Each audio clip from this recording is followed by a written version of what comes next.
Depuis le premier jour où Thomas est arrivé sur la petite île de Chicalor, la locomotive a toujours rêvé d'aller visiter le reste du monde.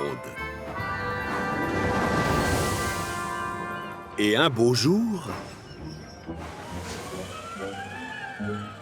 l'occasion s'est présentée.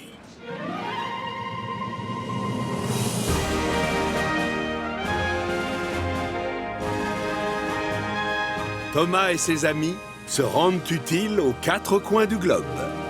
L'aventure de Thomas en Chine. Thomas traverse à petite vapeur une forêt très différente de celle qu'il a l'habitude de voir sur Chicalor. Alors que l'on dépose un chargement de bois sur ses wagons plats, il entend l'un des hommes dire que ce bois s'appelle du bambou. Il se demande alors à quoi peut bien servir ce bambou. Et il est bien décidé à le découvrir. Thomas parcourt la campagne en cherchant à droite et à gauche des choses susceptibles d'être faites avec du bambou. En arrivant à la première gare, il aperçoit un chantier de construction et remarque que l'échafaudage est en bambou. Il siffle pour faire coucou aux maçons et l'un d'eux lui répond en lui jouant une petite musique avec une sorte de flûte traversière taillée dans un bambou. À la gare suivante, Thomas aperçoit des gens assis sur des chaises faites avec des bambous. Il croise même un homme avec un vélo dont la structure est tout en bambou. Ce bambou est vraiment utile, visiblement, se dit Thomas. Et alors qu'il quitte la gare, il se demande à quoi peut bien être destiné son dernier chargement de bambou. Il arrive à sa destination finale. Les derniers bambous sont déchargés. Serviront-ils à construire une maison ? À jouer de la musique? Ou à fabriquer un vélo? Qui sait? Non. Les bambous vont servir de nourriture. Thomas trouve que c'est dommage de manger des bambous alors que l'on peut faire tellement d'autres choses avec. Mais alors, on lui explique que le panda géant est un animal extrêmement rare. Et le panda ne mange que des bambous, rien d'autre. C'est ce qui rend ce végétal aussi précieux. Thomas se sent très chanceux d'avoir pu aider ces pandas géants. Et il a prouvé qu'il était vraiment utile et efficace.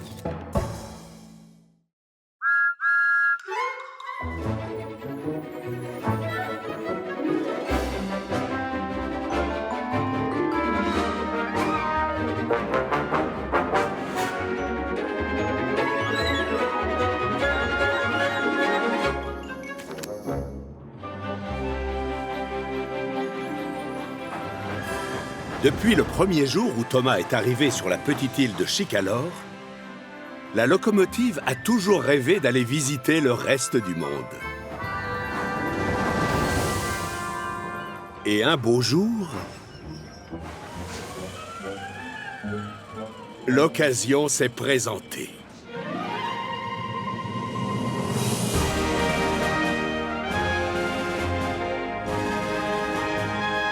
Thomas et ses amis se rendent utiles aux 4 coins du globe. Thomas va en Alaska. Thomas traverse un État américain qui s'appelle l'Alaska. Il est en chemin pour aller chercher des passagers un peu particuliers. Ces gens sont des climatologues. Ça fait quoi un climatologue, demande Thomas. On étudie les phénomènes météorologiques, répond une climatologue. Il n'est pourtant pas très tard, mais la nuit est déjà tombée. Dans cette région du monde, à cette période de l'année, la nuit peut durer plusieurs jours. C'est dommage, regrette Thomas. Je me faisais une joie de visiter l'Alaska, mais dans le noir, ça risque d'être un petit peu compliqué. L'Alaska est immense et il y fait très froid. Thomas n'a pas intérêt à s'arrêter, sinon il gèle. Il essaie de regarder autour de lui, mais impossible de voir les paysages dans le noir. Quand Thomas arrive enfin au centre de recherche, aucune lumière n'est allumée pour l'accueillir. Les scientifiques, en revanche, sont enchantés de le voir. Il lui explique que leur générateur est en panne. Ils n'ont plus ni lumière ni chauffage. Et les pauvres sont frigorifiés. Le conducteur de Thomas leur prépare aussitôt du chocolat chaud pendant que son mécanicien répare le générateur. Thomas patiente dans le noir. Quand tout à coup, il aperçoit de la lumière. Il se dit alors que le générateur fonctionne à nouveau. Non, ce n'est pas le générateur. Ça, c'est une aurore boréale.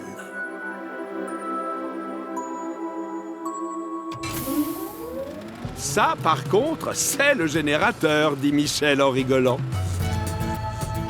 Les scientifiques sont soulagés d'avoir à nouveau de la lumière, mais ils éteignent toutes les lampes du centre pendant un petit moment pour pouvoir admirer tous ensemble la magnifique aurore boréale en sirotant du chocolat chaud. Ça aurait été dommage de manquer un tel spectacle, déclare Thomas.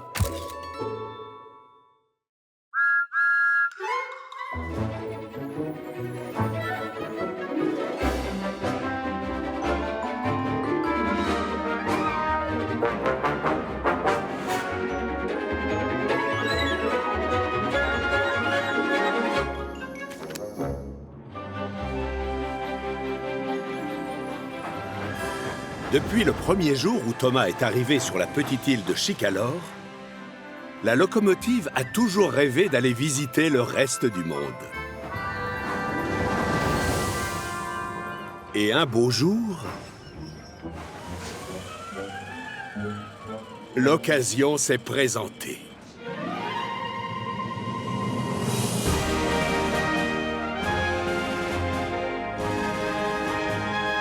Thomas et ses amis se rendent utiles aux 4 coins du globe. Thomas va en Nouvelle-Zélande. Thomas arrive à la gare de Wellington pour y chercher des passagers. Mais attention, pas n'importe lesquels. Les joueurs de l'équipe de rugby de Chicalor. « Bonjour, lui dit le capitaine de l'équipe. Tu ressembles à une bonne vieille locomotive à vapeur comme celle qu'on a chez nous. » C'est normal, puisque je suis une bonne vieille locomotive chicalorienne, répond Thomas un peu vexé d'être traité de vieux. « Hé !» crie le capitaine à ses coéquipiers. « C'est l'un des nôtres !» Thomas trouve la situation amusante.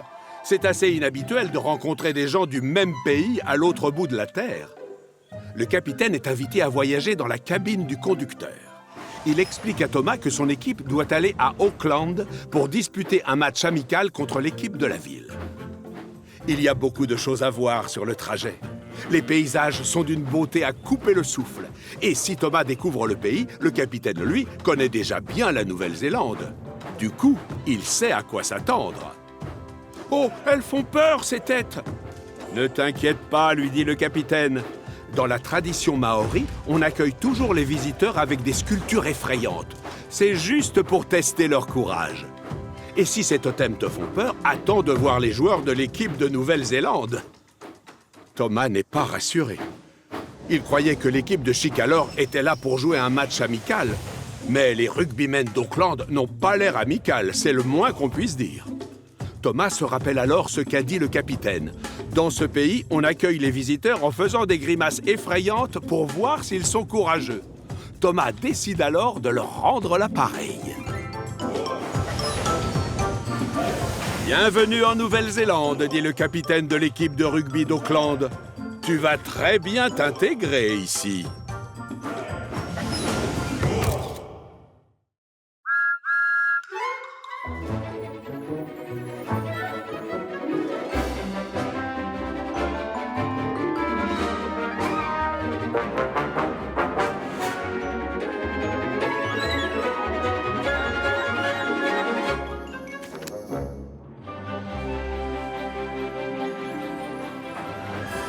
Depuis le premier jour où Thomas est arrivé sur la petite île de Chicalor, la locomotive a toujours rêvé d'aller visiter le reste du monde. Et un beau jour, l'occasion s'est présentée.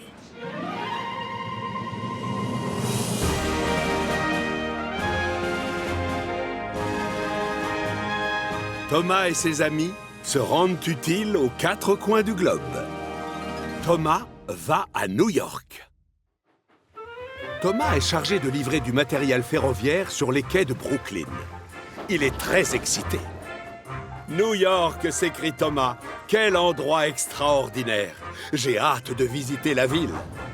Et à ce moment-là, tout devient noir. Sacré nom d'un piston, mais qui a éteint la lumière, se demande-t-il. Il découvre alors des gares dans le tunnel. C'est ainsi que Thomas comprend qu'il doit être en train de rouler sous la ville. C'est incroyable, pense Thomas. Ce qui est dommage, c'est qu'on ne voit pas grand-chose. Tout à coup, Thomas sent qu'il remonte une pente et il aperçoit de la lumière au bout du tunnel. Oh, wow! S'écrie Thomas admiratif. Alors c'est ça, New York. C'est la première fois que je vois autant de gens.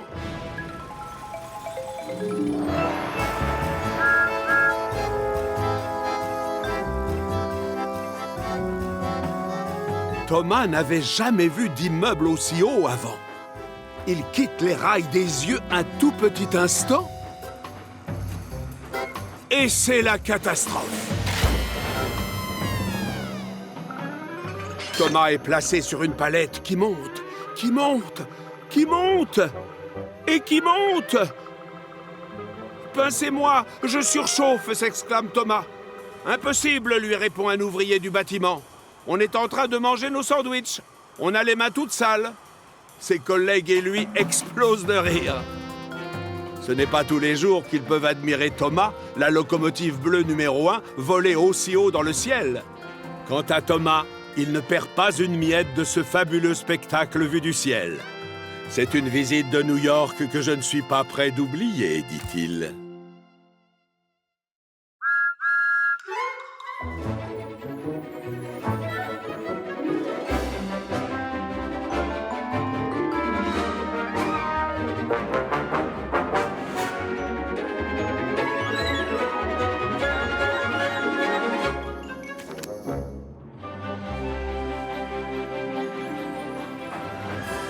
Depuis le premier jour où Thomas est arrivé sur la petite île de Chicalor, la locomotive a toujours rêvé d'aller visiter le reste du monde.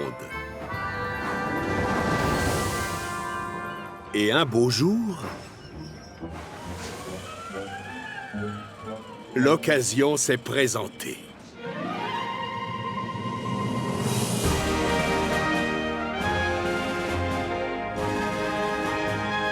Thomas et ses amis se rendent utiles aux 4 coins du globe. Thomas visite Monument Valley aux États-Unis.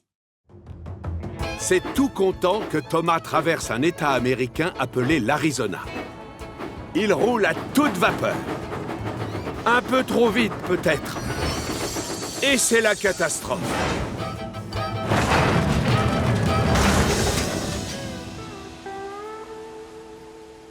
Le pauvre Thomas a glissé trop loin des rails pour pouvoir remonter dessus. Heureusement, il peut bientôt reprendre son voyage. Mais par la route, cette fois. Et c'est comme ça que Thomas aperçoit quelque chose d'extraordinaire. « Waouh !» s'écrie Thomas. « Regardez-moi ces roches !»« C'est Monument Valley !» répond le conducteur du camion. Thomas n'en croit pas ses yeux. Il n'y a pas de ligne de chemin de fer dans la région.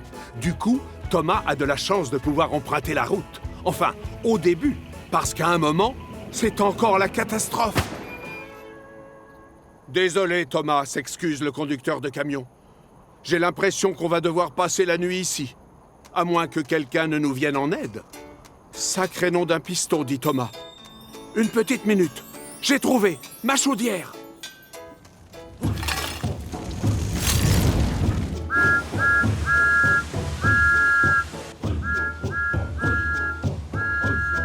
Intelligemment, Thomas envoie des signaux de fumée et très vite, une équipe de secours vient à leur rescousse.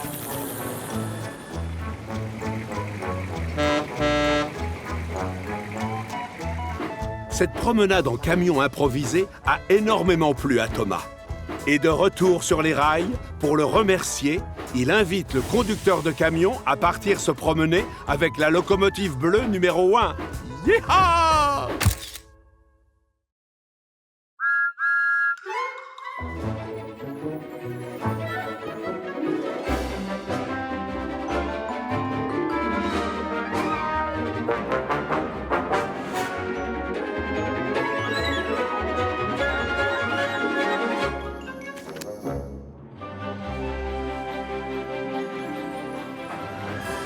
Depuis le premier jour où Thomas est arrivé sur la petite île de Chicalor, la locomotive a toujours rêvé d'aller visiter le reste du monde.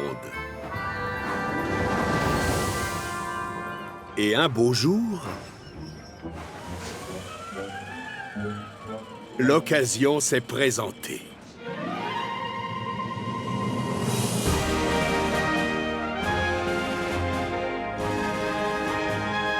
Thomas et ses amis se rendent utiles aux 4 coins du globe.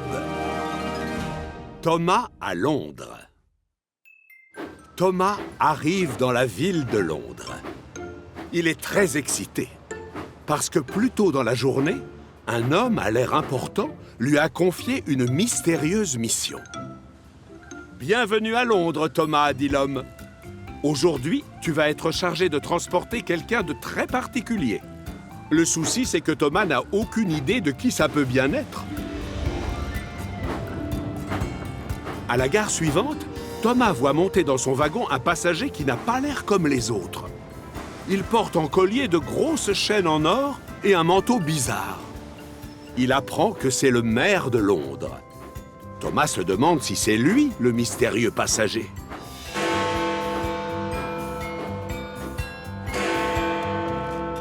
À la gare suivante, Thomas fait monter un bouc. Non, le fameux passager, ça ne peut pas être un bouc quand même. Il semble finalement que l'animal appartienne à des soldats. Il a forcément une place spéciale dans leur cœur, puisque c'est leur mascotte.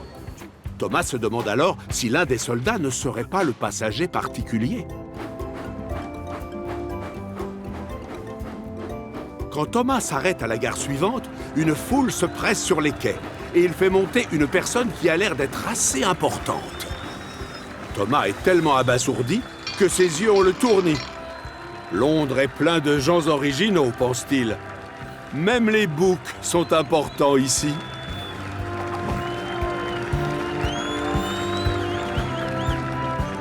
Thomas ne croit pas si bien dire. Il y a plein de gens particuliers à Londres. Tellement d'ailleurs qu'il n'a même pas remarqué la passagère très célèbre qui est montée dans son train.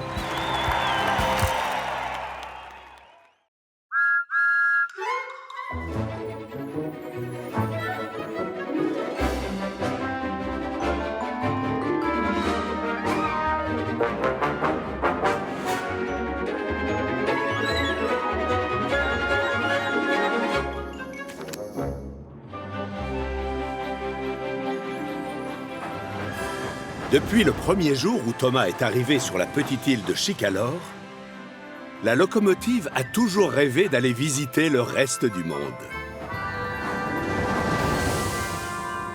Et un beau jour, l'occasion s'est présentée.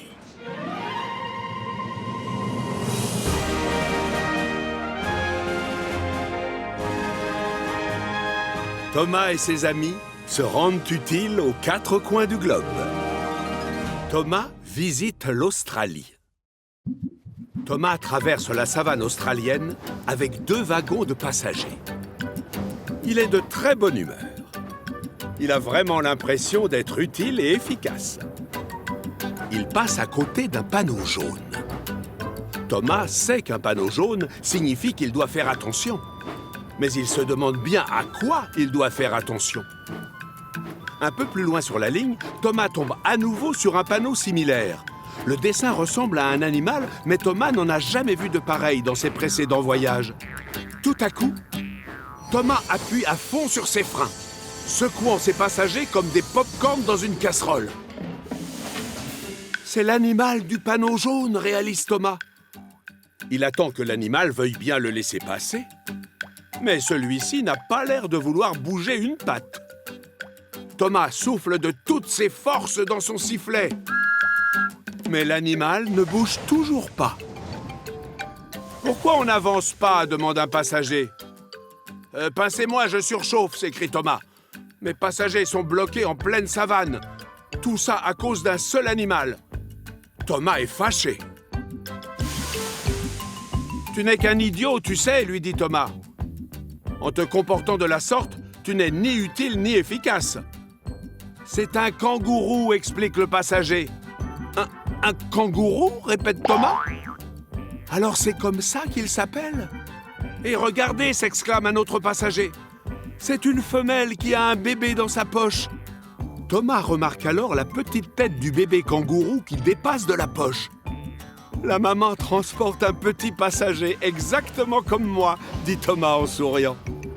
Finalement, je me suis trompé. Elle est très utile et efficace.